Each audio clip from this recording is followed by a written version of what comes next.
ચૂંટણીના પડઘમ વાગવાની સાથે જ ડાયમંડ સિટી સુરત હવે ઇલેક્શન ફેશન હબ બની ગયું છે। દેશમાં ગમે ત્યાં ચૂંટણી હોય ત્યાં મોટા ભાગનું પ્રચાર સાહિત્ય સુરતથી જ પહોંચતું હોય છે।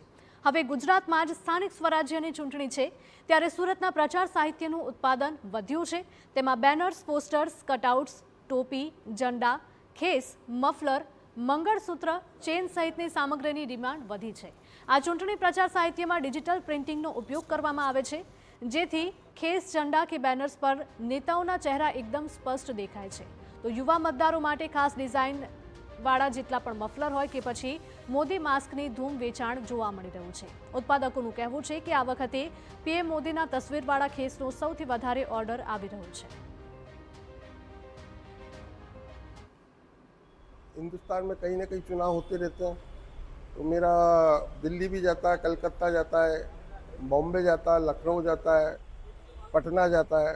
जहाँ जहाँ इलेक्शन होते हैं वहाँ व्यापारी जो मंगाते हैं माल, पार्टी बेस पे नहीं, व्यापारी लोग माल मंगाते हैं, वो मैं माल भेजता हूँ यहाँ से। अभी क्या खास चल रहा है मार्केट में? अभी कौन कौन सी डिमांड ज़्यादा है, कौन कौन सी डिमांड तो अभी यहाँ पे दुपट्टा है, झंडा है, खेस है, टोपी है। अभी जैसे मोदी जी ने अभी 4 साल पहले टोपी नहीं थी, भाई अभी 2-3 साल से टोपी चल रही है मोदी जी की, गांधी टोपी। अभी बिहार में उन्होंने गमछा ले रहा था, तो वो गमछा चल रहा है ज़्यादा।